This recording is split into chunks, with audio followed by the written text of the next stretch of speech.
Hey everyone, in today's video, I'm going to be talking about 4 dividend stocks that I'm looking at adding to my portfolio throughout the month of December 2023 to wrap up the year on a good note. If you like this kind of content, be sure to give this video a big thumbs up. Really does help the channel a lot, but we're just going to jump right into it. And as you can see on the screen, the first stock that I'm going to be adding to my portfolio this month and already have started buying a bit more of is Coca-Cola, ticker KO. You can see in the last year here, Coca-Cola is actually down 8%.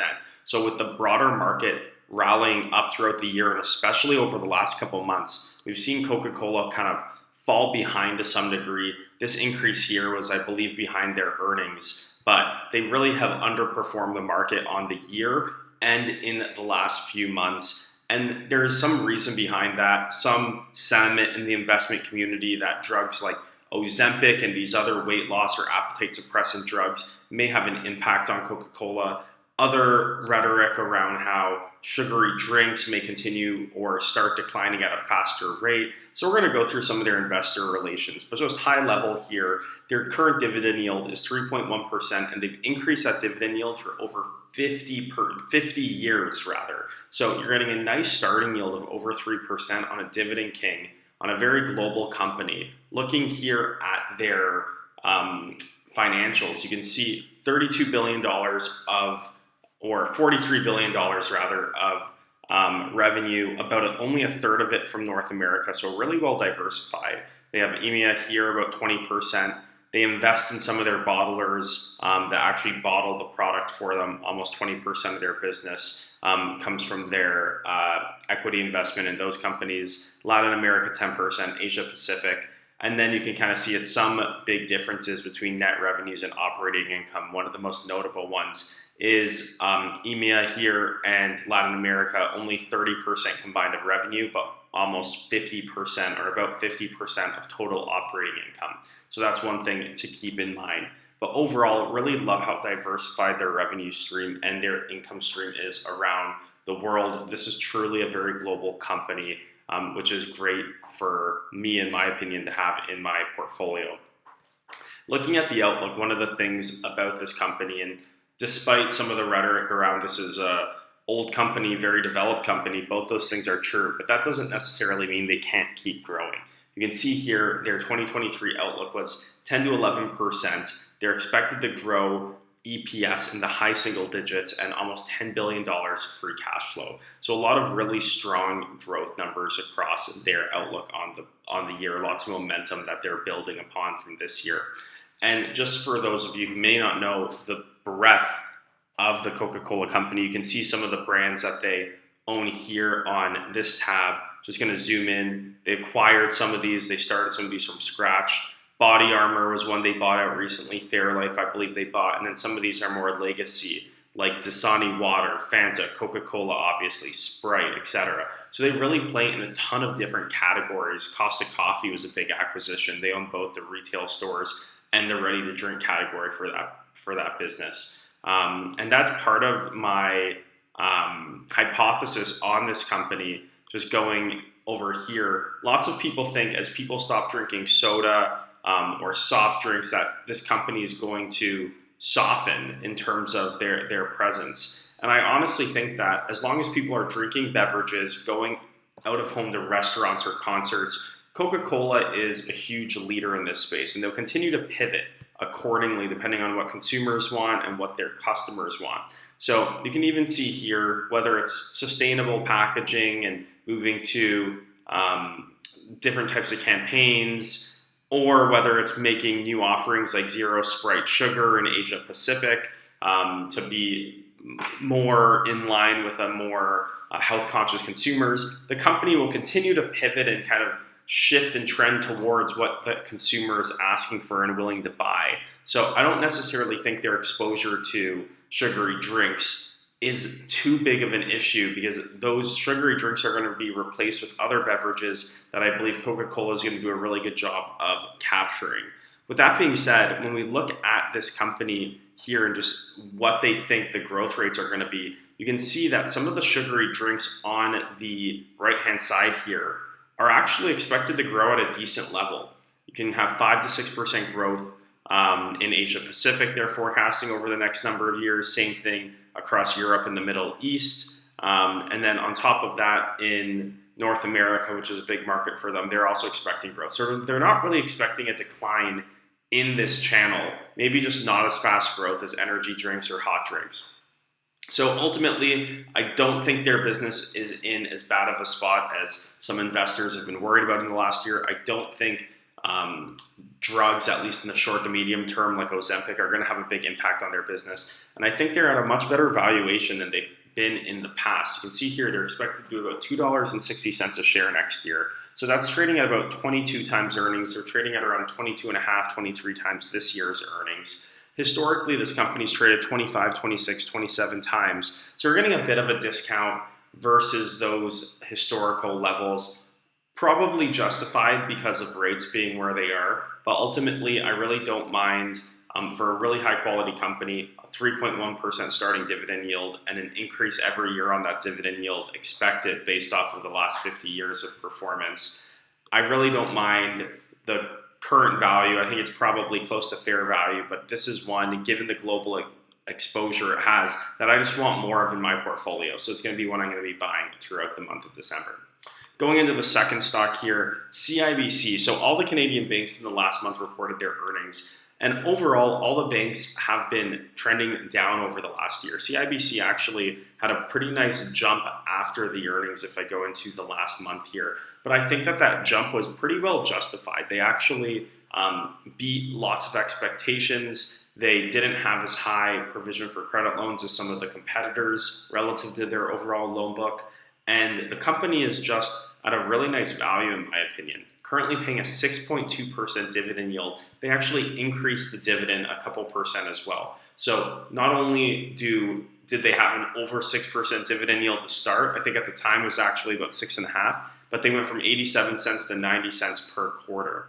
And looking at the outlook here, they're expecting EPS growth of high single digits, decent return on equities in the mid-teens, and a dividend payout still under 50%. So you're getting over 6% payout, and you're only getting half of the free cash flow that the company is making for the shareholder. The other half's going into fueling the business, driving that 7 to 10% growth. So they really got a model here where they're returning tons of capital back to shareholders at the current share price, but they still have a ton of money going back into the business, which is great for future growth. In fiscal year 2023, you can see here they made $5 billion of net income.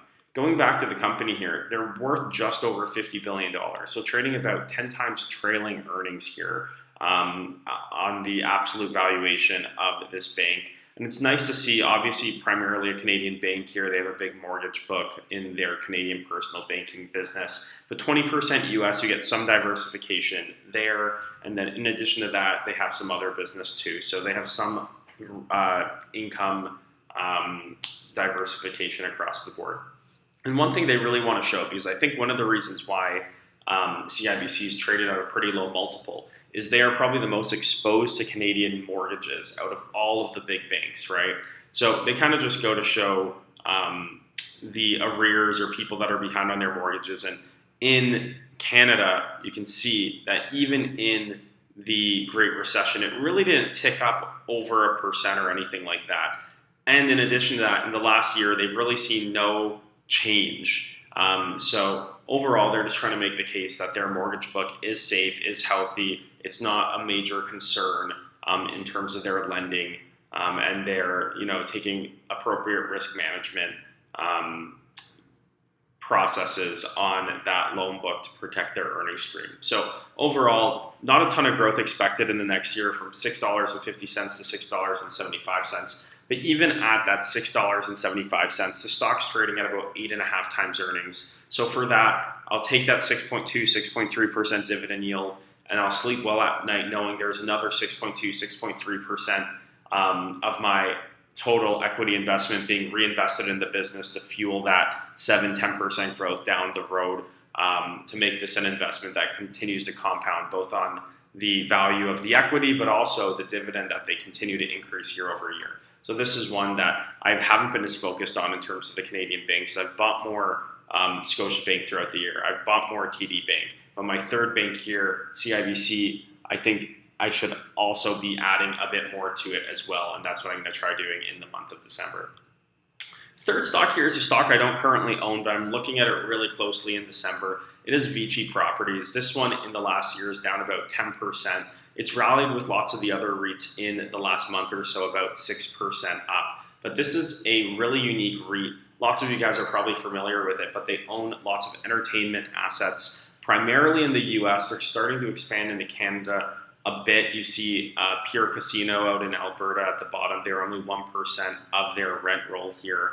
But overall, they have a ton of really strong quality tenants: Caesars, MGM, The Venetian, Jack Entertainment, et cetera, et cetera. And one of the things that's interesting about the casino business is the real estate's really fundamental for these operators to run their business. If they don't have the real estate, they really don't have a business. It's not like trying to think of a different type of retailer who can pivot their business online, where sports betting and some things are online. The core business here is physical space, is entertainment, people flying into Las Vegas for the most part. And that's really where they have the majority of their assets here. Just going to pivot to the chart here that shows the Las Vegas Strip and all the assets that VICI owns. So what I find interesting is obviously they have a lot of great assets that are currently paying them rent and monetized. But in addition to that, they have a lot of land here too, in really popular areas right by Caesars Palace, right over here adjacent to the MSG Sphere and whatnot, that can turn into very high quality future opportunities for their current tenants that they can rent out and monetize more, or they can just sell these assets, raise a lot of cash, buy and expand in other assets around the country that they can then monetize. So that could actually tick up their return on investments and their return to shareholders even more than their current price to earnings or price to FFO that we see on the company today. But in terms of their growth over time, it's really been an acquisition scale story for this company. You can see here in 2019, lots of acquisitions here: Eldorado Resorts, Hard Rock, Caesars, etc. 2020, Chelsea Piers. 2021, they acquired MGM Growth Properties, which owned a lot of Las Vegas assets as well. 2022, you can see there Cannon Ranch, etc., that they started partnering with. And in 2023, Mandalay Bay, they bought out the rest of MGM Grand and those Pure Casino buys in Canada to become a bit more international, even though it's still the beginning. And then recently, they just announced Bowler as a investment that they're doing sale leasebacks of this bowling chain, Bowler across the United States. And that was a bit of an interesting one for me, because when I think about really defensive businesses, the casino business has kind of been proven to be so. But I'm not exactly sure if Bowler or bowling alleys are the same thing. In my mind, I thought bowling alleys were kind of going out of style or kind of an older thing to do, but I guess not, looking at their investor relations. Ultimately, it's immediately accretive just because the cap rate they're getting on these assets are higher than their Las Vegas properties, which I think is fair and justified just because of the quality of the Las Vegas properties. So they're increasing the cash flow of the business through these, but I think they're ultimately starting to take on more risk and diluting the value or the quality of the overall portfolio. So that's just a watch out as they continue to do these acquisitions. They always kind of flex how they've never missed, none of their tenants have ever missed a rent payment since they went public. The more of these types of assets that they flow in, the more likely that will eventually get broken. And not to say that's necessarily a bad thing, that's just part of diversification, both sector and geographically. Eventually something's going to happen in one part of the world or the country or in one sector that they're going to have a hard time paying rent if you're well diversified. So it may just be part of the growth pains of the company here. Here's another just view of the different areas of the country that VICI currently operates in. So they have lots of locations in the Northeast there, handful in California, but it's pretty well diversified, which is really good for a company like VICI as they try to get more of a national footprint on their business. And then last but not least, just acquisitions aside, And dilution aside, as they release more and more shares and equity to pay for these, on a per share basis, they've done a really strong job of growing their cash flows through built-in inflation adjusted increases to rents, or whatever options they have. You can see here the growth rate of the dividend has been high single digits, which is really strong for a company that already pays like a 5-6% starting yield on a quarterly basis, which is fantastic. So this is a company that's a dividend growth stock, high dividend yield, owns really good underlying assets, has a really good track record of growing that dividend, growing their free cash flow per share and their AFFO per share. So overall, this is a company that I think is just very high quality, and is trading right now. If we look at their EPS, which I just checked, and it's slightly higher than their funds from operation, but not too much higher. They're trading at what looks like about 12 times their funds from operations for next year. So yeah, these companies have a bit more debt by nature because they're real estate companies, but 12 times for some of the assets and the diversification that they have across the entertainment space as a landlord seems like a pretty fair price to be paying for this stock here. And last but not least, not the not the most exciting play, but I'm really trying to get more diversified. That was a really big theme this year. I talked about it a bit with Coca-Cola, but really want to get more global diversification in the portfolio. So I have been adding more to the Vanguard Total International Stock Index Fund. This is a fund that owns every equity or every stock market in the world, with the exclusion of the US market, as I already have a lot of US based stocks in my portfolio. So looking at this one a bit, really decent expense ratio, under 10 basis points. So I do like that. Looking at some of their portfolio elements, they have tons of stocks in this one, almost 10,000. They've done pretty well on earnings growth overall as a global economy, and the PE is relatively low. Just trying to get some breakdowns here. You can see about 25% is emerging markets, almost nothing in the Middle East is a tough spot to get exposure to, but like you may not even need it. 7% for North America is really just Canada. Pacific 27% is challenging to get, and then obviously Europe there at 40%. So really nice to get just that diversification from different areas of the world. You can see here some of the top stocks, only 1% of the total ETF, but you got Taiwan Semiconductor, Novo Nordisk, Nestle, Samsung, Tencent, Shell, Toyota, Novartis, etc. So just more diversification across equities from different areas of the world. Distribution-wise, this one pays about a 3% starting yield, so 3.1%. Which is decent for me as a dividend investor. I always want to make sure I'm getting some sort of return on capital, whether that's long-term through getting more and more share buybacks in the company, so I'm owning more of the equity, or that paired with some immediate dividend returns that I can then reinvest in compounding my portfolio. So this is one that just helps me sleep well at night, knowing I'm not just 90% invested in Canada and the US, and that I have some of that global exposure in the portfolio. Definitely need to be adding a bit more to this one, as we wrap up 2023 here. So I hope you guys like this video. Let me know your thoughts in the comments on these dividend stocks and what dividend stocks you're looking at buying for the rest of 2023. If you like this kind of content, remember to give this video a big thumbs up if you made it to the end. Really does mean a lot. Not everyone makes it to the end of these videos, so I do appreciate it and would really appreciate that thumbs up as well. And hey, if you haven't yet, consider subscribing to the channel for more content like this. I will see you guys in the next one. Thanks.